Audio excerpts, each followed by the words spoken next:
is that they're not bearing nearly enough responsibility, and that's where they're going to find the meaning that sustains them. Yeah. It's a pretty rough message.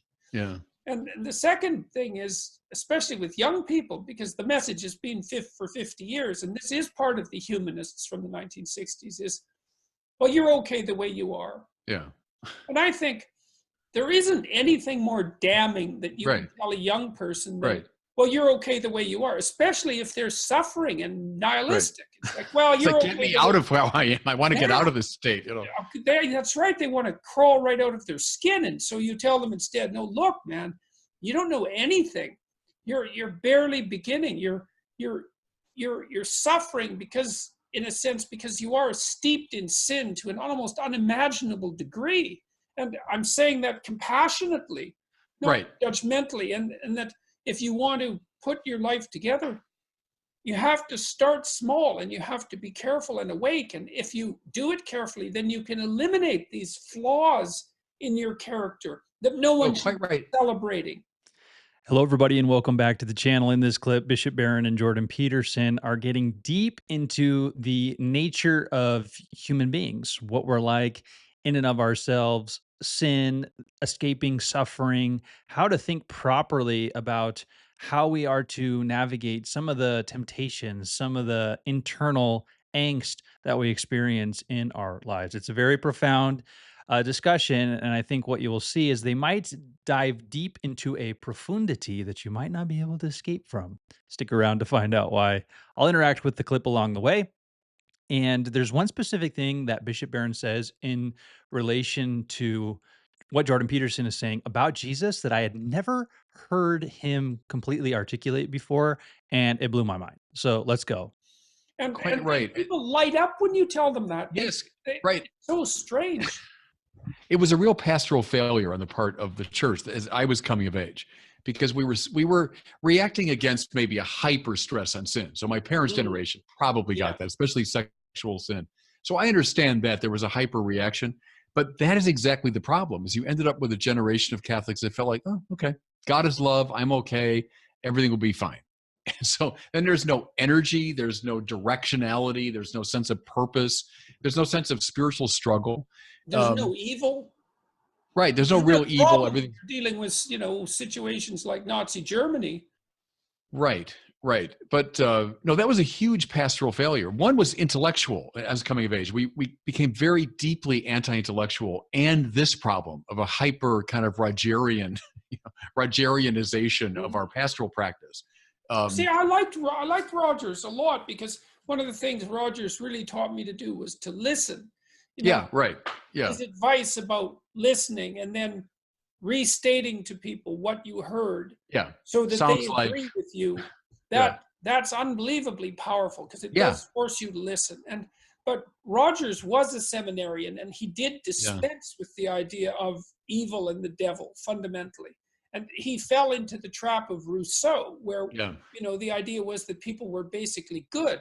And that's just, it's such a devaluation of people to say that they're basically good, because it's clearly the case that people have an unbelievable capacity for malevolence. And to me, that's heartening, Yeah. Let me know what you think in the comment section below. Do you think that people are basically good, or do you think that at the base of human nature is something so malevolent that it is inescapable, a sin nature that basically makes them incapable of doing good? Let me know in the comment section below. I can talk to my audiences, and I can say, look, all you guys sit on the edge of your bed and you think about all the things that you're doing wrong, that you know that you're doing wrong, way that you're leading yourself and other people astray.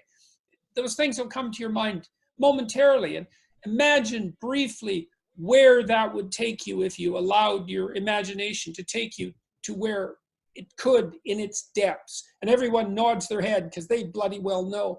And I say, and imagine just for a moment that if you have that capacity for absolute mayhem and malevolence, that the opposite is also true. Because if there is that darkness and that evil, then obviously the opposite also exists. And then it's also possible to make a case for people, that they can believe that good has the capability of triumphing over evil, but you don't do that by minimizing evil. You do No, it no. by maximizing evil.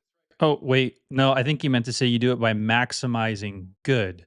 How you suffocate the evil in your life is not by trying to go on great defense, but by going on great offense and trying to live and practice the good in which the Lord has placed you, in which you find yourself. One of the things too that I hear from Jordan Peterson a lot that I think will be clarifying, at least it has been for me, is that oftentimes when he talks about kind of the insidious nature of human beings and they're not basically good, is he's working with a paradigm that sees the fact that because human beings are potentially capable, they are potentially capable of doing just insane, insidious actions, that it follows that means that they aren't basically good. But you see, there's a difference between the potential and the actualization of that potential. And so there is a an assumption that human beings will actually perpetrate those evils. But I don't think that that is necessarily I mean, it might be true of a few people, but it's definitely not true of the majority of people. I think it's fair to say that human beings generally do good. Now, it's tainted by sin. It can't as because what the Bible says sin is to miss the mark. It's like we can't completely do what we need to do in order to do it perfectly in the way that it needs to be done, but it doesn't follow that that is like the absolute worst thing that a person could do. And so, simply put, I don't think that we should see human nature as just terrible because it has the potential to do insidious things. I think it's much more reasonable to assume no, human beings generally do what is good because we see it all around us. And just because a human has a potential to do something insidious doesn't mean that they are insidious. I think we have to make that distinction because I think it's a weird view of human nature. All right, this is where Bishop Barron gets into the part about Jesus that was very helpful. From now a religious standpoint, you want to say Christ goes all the way down. Now, that's the descent into hell theme, but Right. that happens in us. He goes all the way down in me to the bottom of my dysfunction. And people like Dostoevsky are really good at showing that dimension of Yes, life. yes, that's You for know, sure. but if we don't do that spiritually, then we're not understanding the cross. We're not understanding redemption, salvation, that we're healed by this downward journey of the Son of God. But he goes with us. There's Dante now. There's the journey downward through all the levels of our dysfunction till you find, I think he's dead right about that. You find some originating dysfunction. So the Satan whose wings beat the air and create the atmosphere of hell, there's something in me that's generating all the different levels of dysfunction. Yeah. But let's stick to the point of what I think is so important is that in this conversation, when you're talking about the profundity, how far deep down that sin actually goes, it's not just our little actions, but it's deep within us. And we have to find kind of that rudimentary foundational level that is even unaware to us. Jesus goes all the way down there. So you can think about, and as Bishop Barron frequently talks, salvation is salve. It's a cleansing, it's a purifying. It's a healing is actually the correct term there. And what I think is so important is oftentimes when we think about Jesus and what he's done is a good message, but we don't think that that message actually metaphysically changes the very substructure of who we are in and of ourselves. And the reality is that that's what Jesus actually does. He actually changes you. He changes you in the unconscious parts of you that you aren't even aware of, that produce the sins, the bad fruits of the root of sin within us, as I often talk about. But then again, it's so important to see while we're not basically good per se, I do think it's important that we see that people are generally doing good things. I'm not so sure the worldview you want to have is that around every nook and cranny and corner, there is a malevolent person, in the bushes waiting to pounce on you. I don't think you could actually live that way. I think 95, even the worst people in the world, 95% of the time, they're just living life normally. And of course, they do insidious things, and that's what they're talking about. But the reality is that you shouldn't see the world in that way. And just because somebody has the potential for evil, it doesn't follow that you should see them in as evil. Right. Okay. I think I've made that point clear. But then again, Jesus goes all the way down to actually fix that. So there's two things here that I think are important. I don't think we should maintain just this kind of morbid, introspective outlook of Jordan Peterson and how to view human nature. But I do think that we need to be reasonable about the fact, in the way that Bishop Barron is talking, that people do have a sin nature that goes all the way down, even into the crevices of where they are unaware of. But Jesus heals that. And therefore, it follows, I think, that we should be expecting that Christ will do good things through us, that there will be the fruit of faith, and the fruit of faith will be the love and the goodwill towards other people. Now, why it's important to see kind of what Jordan Peterson is saying with this is that it doesn't come from us, it comes from God. And that's where what Bishop Barron is saying is so important, is that it actually comes from God. And it doesn't just come from God in a superficial way, it comes from God from within you. And I hope that makes sense. All right, there's a few more things that they say in this clip that are really fascinating. Let's see what they have to say. Let's continue. But until I find Yeah, that, I'm not going to solve it. I no, got to go all the that's way right. down. No, the So inferno is right. Is that there's just like there's a hierarchy of good, there's a hierarchy of yes, evil, and I right, mean, Dante places the betrayers at the bottom with right, Satan, right. and I Cassius, think that's Brutus, and true Judas. because one of the fundamental necessities of positive interpersonal existence, even with yourself, much less or let alone other people, is trust, like essential trust. Yeah, And it's a form of courage. Another thing I talk to my audiences about is trust, because like we tend in our society to worship naive trust by making the claim that people are basically good. And the problem with that, and this is what entices so many young people into that nihilistic atheism, is that they're taught this idea and then they're betrayed very badly by themselves or by some other person. And that's the death mhm, of innocence. And so then they go from naivety to cynicism. And cynicism is actually an improvement over naivety. yeah. But it's not. Imagine being able to build an app with your name on it, just by thinking about it. Meet Base 44.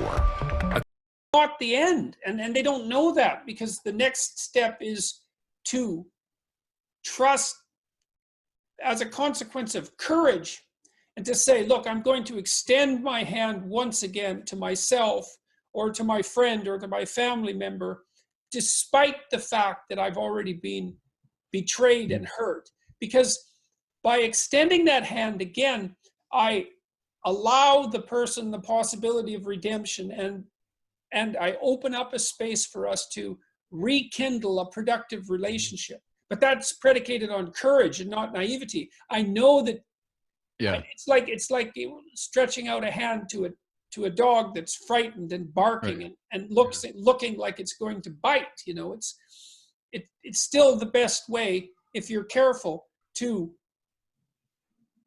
establish peace, let's say, with that animal.